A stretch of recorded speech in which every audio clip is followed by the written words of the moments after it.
नमो नमः। अहं ज्योतिप्रसादः। अत्र भवतां सर्वेषाम् एकवारं पुनः स्वस्य यूट्यूब चैनल मध्ये हार्दिकं स्वागतम् अभिनन्दनं च करोमि। प्रिय छात्राः, अद्य वयं नवमी कक्षायाः सेमुसि प्रथमो भागः चतुर्थः पाठः सूक्ति मौक्तिकम् इति विषये पठिष्यामः। सूक्ति सुउक्ति सुउक्ति सुंदर उक्ति मौक्तिकम मोतियों के समान, यानी जो सुंदर उक्तियां होती है वो मोतियों के समान सुशोभित होती है। इसलिए हमें सुंदर उक्तियां सुंदर वचन बोलने चाहिए। इससे हमारा तो मन पवित्र होता ही है, सामने वाले का मन भी पवित्र होता है। तो चलते हैं पाठ के प्रति। पहले हम पाठ परिचय पढ़ेंगे, उसके बाद आगे पाठ को जानेंगे। प्रस्तुतो अयं पाठः नैतिक शिक्षाणां प्रदायक रूपेण वर्तते। ये जो पाठ है ये नैतिक शिक्षा को प्रदान करने वाला पाठ है। अस्मिन् पाठांशे, इस पाठ के अंश में विविध ग्रंथेभ्यः संग्रहणं कृत्वा, यानी कि विभिन्न ग्रंथों से संग्रहण यानी इकट्ठा करके नाना नैतिक शिक्षा बोधक पद्यानि, नाना यानी अनेक प्रकार के नैतिक शिक्षा को प्रदान करने वाले, बोधक यानी प्रदान करने वाले, पद्यानि मतलब श्लोक अंश गृहीतानि सन्ति गृहीत किए गए हैं, लिए गए हैं। अत्र सदाचरणस्य महिमा, सदाचार सत आचरण यानी अच्छे आचरण की महिमा, प्रियवाण्याः आवश्यकता, मीठे बोलने की आवश्यकता यानी प्रियवाणी बोलने की आवश्यकता, परोपकारिणां स्वभाव और परोपकार स्वभाव होना, गुणार्जनस्य प्रेरणा और हमें हमेशा अच्छा अर्जन करना चाहिए यानी अच्छा प्राप्त करना चाहिए। किसी के अंदर हमें अगर अच्छे गुण मिलते हैं तो उनको भी अर्चित करना चाहिए। मित्रतायाः स्वरूपम, मित्रता का क्या स्वरूप है? ऐसा नहीं कि किसी से भी हम मित्रता कर लें या कभी भी तोड़ दें। श्रेष्ठ संगते प्रशंसा और श्रेष्ठ संगति की प्रशंसा, यानी कि अगर हम अच्छे व्यक्ति के साथ रहते हैं तो अच्छी संगति की प्रशंसा किस प्रकार से हो सकती है। और सत्संगति का प्रभाव, क्योंकि सत्संगति का प्रभाव व्यक्ति पर जरूर पड़ता है। इत्यादि नाम विषयाणाम, इत्यादि विषयों का निरूपणम अस्ति, इसमें निरूपण किया गया है, इनमें लिए गए हैं। संस्कृत साहित्य नीति ग्रंथानाम समृद्धा परंपरा दृश्यते, क्योंकि संस्कृत साहित्य में जो नैतिक शिक्षा है इसकी समृद्ध परंपरा दिखाई देती है।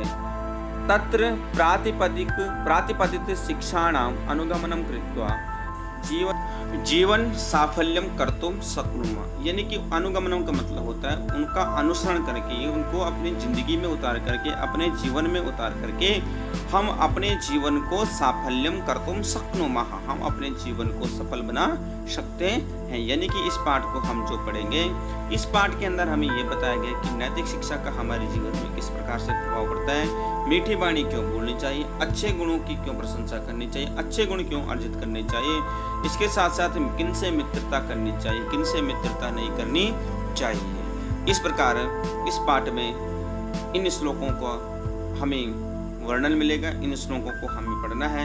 सबसे पहले हम श्लोक पढ़ेंगे और उसके बाद हम उसके अर्थों को जानने का प्रयास करेंगे। तो चलते हैं पाठ की ओर।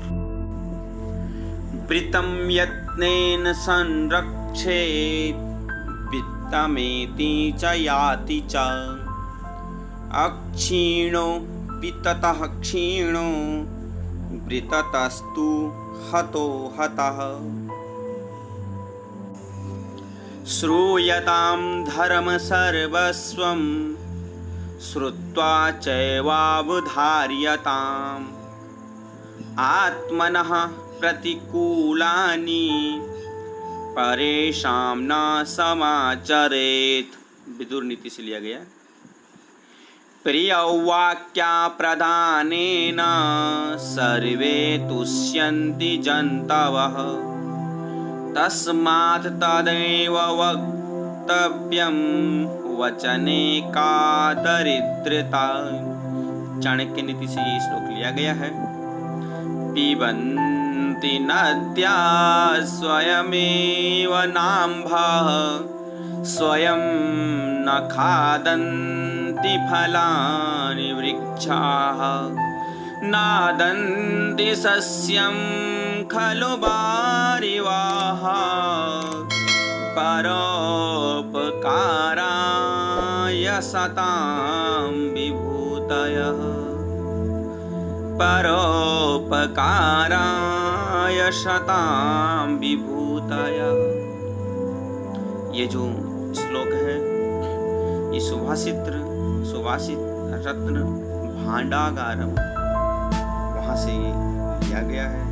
यानी कि जो हमने अभी 4 श्लोक पढ़े हैं, इन 4 श्लोकों में बच्चों आपने देखा है कि किस प्रकार से अलग अलग जगहों से लिए गए हैं। अब हम श्लोकों को पढ़ेंगे, पूरे श्लोकों का हम पढ़ने का अभ्यास करेंगे। मेरे साथ साथ आप भी दोहराएंगे।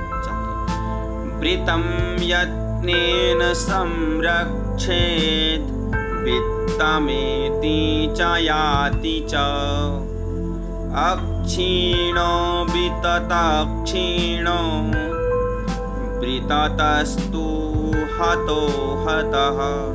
ये मनुस्मृति से लिया गया है। अगला श्लोक पढ़ते हैं। श्रूयतां धर्म सर्वस्वं श्रुत्वा चैवावधार्यताम्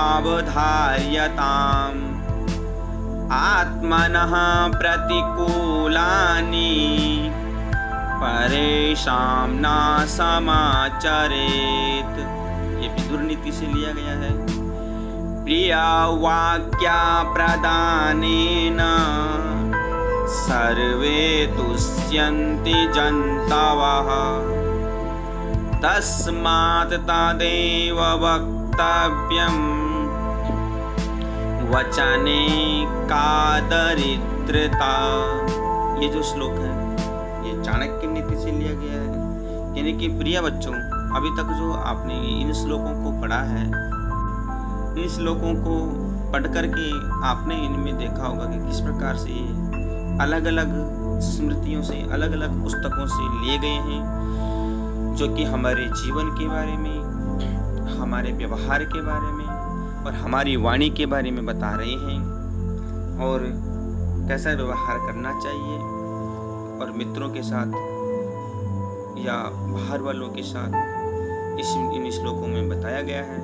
अभी हमारा एक और श्लोक रहता है, उसके बाद हम इसके अर्थ को जानेंगे, व्याकरण कार्य को समझेंगे, कुछ इसमें व्याकरण जो कार्य हैं। तो पहले हम अगला श्लोक को एक बार पढ़ते हैं। पिबन्ति नद्या स्वयमेव नाम्भः स्वयं न खादन्ति फलानि वृक्षाः नादन्ति सस्यं खलु वारिवाः परोपकाराय सतां विभूतयः परोपकाराय सतां विभूतयः। सुभाषित रत्न भांडागारम से लिया गया है। चलते हैं हम इसकी व्याख्या, इसके अर्थ को हम समझते हैं कि किस प्रकार से इन श्लोकों का क्या अर्थ है हमारे जीवन में, किस प्रकार से इनका जो महत्व है इनके बारे में समझते हैं। पहला श्लोक आपके पास यह है आपके सम्मुख, जो कि हम इसको 2 बार पढ़ चुके हैं और अब आप लोगों ने इसको पढ़ना है। व्याकरण देखते हैं। पंचमी के अर्थ में तह वित्ततः तसिल प्रत्यय का प्रयोग होता है। जैसे वित्तात के स्थान पर यहाँ वित्ततः का प्रयोग हुआ है, क्योंकि वित्तात पंचमी है, लेकिन यहाँ पर तासिल प्रत्यय का प्रयोग होने से, तसिल प्रत्यय का प्रयोग होने से यहाँ वित्ततः बन गया। अक्षीणः न क्षीणः ये समास है। नय तत्पुरुष समास, जो कि आपने पढ़ाई है इसमें कि किस प्रकार से नए तत्पुरुष में निषेध के अर्थ में नए तत्पुरुष समास होता है। तो तो यहाँ पर आपने देखा है कि अक्षीण, न क्षीण, क्षीण का मतलब जो क्षीणन है, जैसे जो खत्म नहीं हो सकता है, तो जिस पे ना लगता हो उसको हम नए तत्पुरुष कहते हैं। हिंदी अनुवाद देखिए, धन तो आता है और जाता है, पर अपने चरित्र की रक्षा यत्न पूर्वक करनी चाहिए। धन से क्षीण होने पर भी मनुष्य नष्ट नहीं होता, पर यदि उसका चरित्र नष्ट हो गया तो वह संपूर्णतः नष्ट हो गया। यानी कि इस श्लोक में ये बताया गया कि जो धन है वो आता है चला जाता है। जैसे आज के समय में लॉकडाउन की अवधि में हम सभी जानते हैं कि हमारे घरों में स्थितियां जो है वो थोड़ा सा खराब चल रही है, लेकिन कोई नहीं, धन तो आता है और चला जाता है, क्योंकि ये स्थिर नहीं रहता है। लेकिन हमें जो अपने जो चरित्र है, क्योंकि अगर हमारा जीवन में एक बार कलंक लग गया तो वो जिंदगी भर के लिए हो जाता है। यानी चरित्र अगर एक बार खराब हो गया तो वो जिंदगी भर के लिए खराब हो जाता है। इसलिए हमें धन नहीं, अपना चरित्र बचाना चाहिए बच्चों, क्योंकि चरित्र से ही व्यक्ति की पहचान होती है। धन तो आज है कल नहीं है, कल है तो परसों नहीं है, क्योंकि धन जो है एक चंचल है, और धन तो व्यक्ति के जीवन में आता है और चला जाता है। लेकिन जो चरित्र होता है बच्चों, अगर एक बार हमारे चरित्र में दाग लग गया तो हमें वो जीवन भर साथ लेकर के घूमना पड़ता है और जीना मुश्किल पड़ जाता है। अगले श्लोक की तरफ चलते हैं। ये आपने पढ़ा, ये इसको आप पढ़ेंगे एक बार इस प्रकार से, और 2 बार हम इसका पठन कर चुके हैं। व्याकरणिक टिप्पणी देखेंगे इसमें। धर्म सर्वस्वम, धर्मस्य सर्वस्वम, धर्म का सर्वस्व। तत्पुरुष समास है इसमें। चैवावधार्यताम, च एव अवधार्यताम, ठीक है। इसमें आपने देखा है कि च एव अवधार्यताम, धार्यताम का मतलब एक तरीके से जो है वो धारण करने के अर्थ में आता है। च और, यानी कि जब जो 2 शब्दों को जोड़ने का काम जो करता है वो च। संस्कृत में आपने समझा ही होगा कि च जैसे रामः च कृष्णः, च रामः च कृष्णः गच्छतः। हिंदी अनुवाद देखते हैं इसका एक बार। धर्म का सार सुने, यानी धर्म में जो लिखा गया है, धर्म में जो बताया गया है उसको सुने, सार मतलब समझे, और उसे सुन करके अच्छी तरह से समझ ले कि जो व्यवहार स्वयं को प्रतिकूल लगे वह दूसरों के साथ करें। कहने का तात्पर्य यहाँ पर यह है बच्चों कि अगर हमें ये गलत लगता है कि कोई हमें गाली दे या कोई हमें गलत बोले तो हमें बुरा लगता है, तो प्रिय बच्चों हमें भी कभी किसी के साथ बुरा व्यवहार नहीं करना चाहिए, गलत शब्दों का प्रयोग नहीं करना चाहिए, क्योंकि जो व्यवहार हमें अच्छा नहीं लगता है वही व्यवहार दूसरों को भी अच्छा नहीं लगता है। इसलिए धर्म के सार को सुनिए, यानी अपने कर्म को समझिए। अगले श्लोक की तरफ चलते हैं।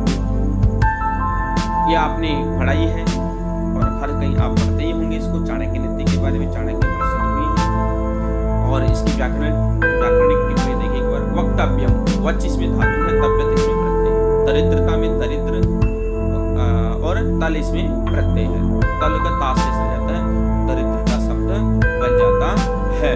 तो ये इसका जो व्याकरण कार्य था इसमें प्रिय वाक्य प्रधान है। संत जनता वाले में 2 ही है इसमें, एक वच तव्यत और एक दरिद्रता, दरिद्र तल प्रत्यय। आगे चलते हैं हिंदी अनुवाद। प्रिय वाणी बोलने से सभी प्राणी संतुष्ट होते हैं, इसलिए वही बोलना चाहिए जो हमें मीठा लगता हो। वचन में कैसी दरिद्रता हो, यानी कि बोलने में क्या दरिद्रता।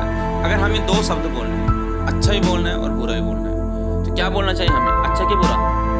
अच्छा बोलना चाहिए, क्योंकि जब हम बोल ही रहे हो, क्योंकि प्रिय बोलने से सभी प्राणी, मनुष्य ही नहीं, अगर आप जानवरों के सम्मुख भी आप उसको पुचकारते हो, प्रिय बोलते हो, तो जानवर भी आपको पहचान जाता है कि नहीं ये मेरे हित में सोचता है।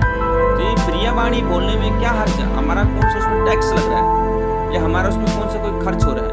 इसलिए प्रिय बच्चों हमेशा हमें क्या करना चाहिए, प्रिय वचन बोलने चाहिए, मधुर वचन बोलने चाहिए।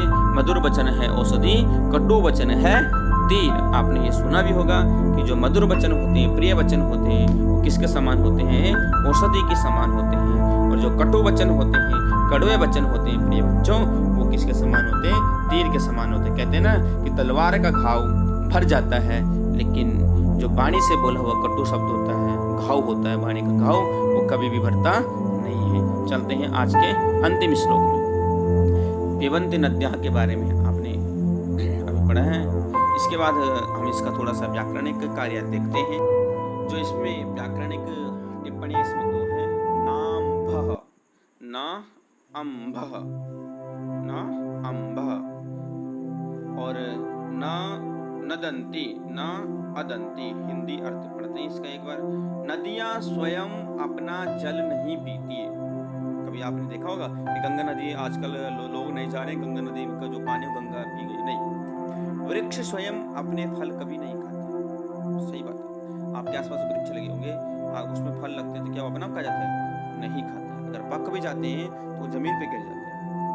बादल स्वयं फसल नहीं खाते। बादल फसल नहीं खाते, यानी कि बादल पानी सींचते हैं, पानी देते हैं फसलों को सींचने के लिए। तो क्या वो ऐसा बोलेगा कि नहीं मेरे पानी से ये फसल सींची गई है, मैं तो इसको खुद खाऊंगा? नहीं। उसी प्रकार से जो सज्जन होते हैं वो अपना जीवन अपने लिए नहीं जीते हैं। किसके लिए जीते हैं प्रिय बच्चों? दूसरों के लिए। जैसे आपने महाराजा शिवी की कहानी सुनी होगी, महर्षि दधीचि की कहानी सुनी होगी। सबसे बड़ी बात यह है कि कर्ण, देखिए आप, महाभारत के समय में जो कर्ण था वो अपने लिए नहीं जीता, कि उसके पास जो भी कुछ मांगने के लिए आया प्रिय बच्चों, उसने कभी भी मना नहीं किया। ये किसकी निशानी होती है? सज्जनों की। अब हमें कैसे व्यक्तियों के साथ रहना है, अच्छे व्यक्तियों के साथ रहना है, बुरे व्यक्तियों के साथ रहना है, ये हमारे ऊपर बात होती है, हमारे व्यवहार के ऊपर बात होती है। तो मैं आशा यही करता हूँ प्रिय बच्चों कि आप अच्छे व्यक्तियों के साथ संगति करोगे और इन नदियों से, वृक्ष से और बादलों से और सज्जन पुरुषों से हम सत्संगति का प्रभाव लेते रहेंगे। अच्छे गुणों को हम स्वीकार करेंगे, दुर्गुणों को हम अपने मन से निकालेंगे, अपने जीवन से निकालेंगे। तो प्रिय बच्चों, आज के लिए हम इतना ही रखते हैं। आशा करता हूँ कि आप सभी को समझ में आया होगा। यदि वीडियो अच्छी लगे तो क्या करना है? जी हाँ, लाइक करना है बच्चों, क्योंकि अगर हम किसी के अच्छे कार्य की हम अगर उसको शाबाशी देते हैं, उसका उत्साहवर्धन करते हैं, तो उसको उससे और प्रेरणा मिलती है। तब तक के लिए नमो नमः।